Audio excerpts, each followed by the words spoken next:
My rough estimate of the amount of money that gets stolen in ESkom every month is in the region of R1 billion every month. And we've made some inroads. We've definitely started closing the taps, and that doesn't make you any friends.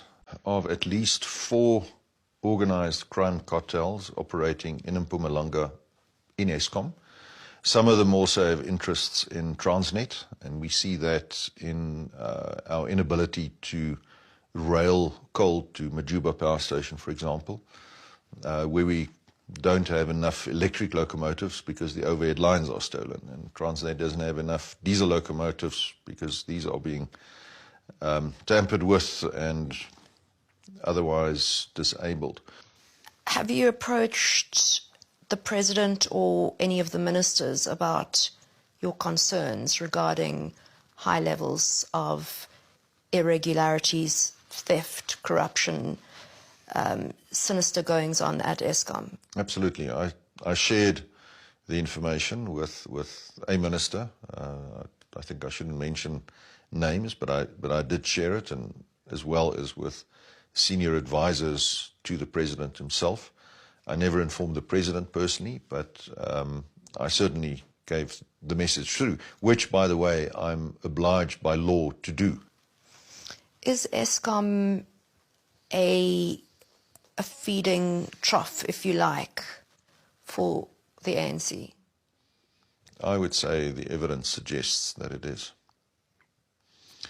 I expressed my concern to a senior government minister about attempts, in my view, to water down governance around the $8.5 billion that, by and large, through ESKOM's intervention, we got at COP26.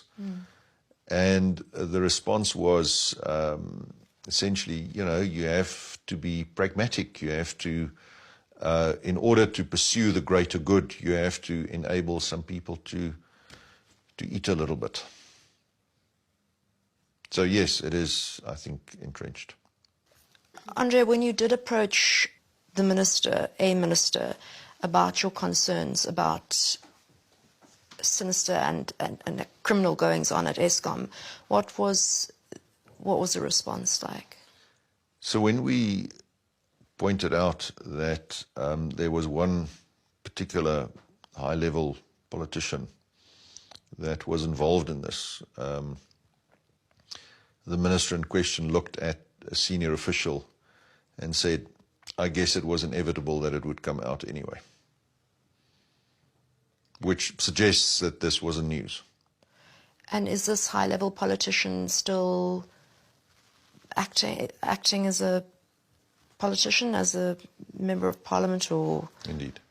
Pravin Gordhan or Gwedi Mantashe, because... Interestingly enough, a journalist several years ago said to Gwedi Mantashe, the Minister of Minerals and Energy, one day you'll be called the Minister of Load Shedding. And he said, oh no, that won't be me. I'll blame Minister Pravin Gordhan. He'll be called the Minister of Load Shedding. Did you have any contact with Gwedi Mantashe after he'd made that comment? Was there any discussion between the two of you? It's a very serious allegation to make. No one-on-one discussion. He did attend a number of meetings where I was also involved in. Ironically, on the day that I got poisoned, just before I had the famous cup of coffee, there was a meeting with the President and a number of cabinet ministers, but no one-on-one discussion. So no, we've generally tried to avoid one another's company. And no apology from anyone in cabinet? No. I think that would be very optimistic to expect that. Are you afraid that you could be murdered for speaking out? I intend to spend a bit of time abroad after I finish my stint at ESkom.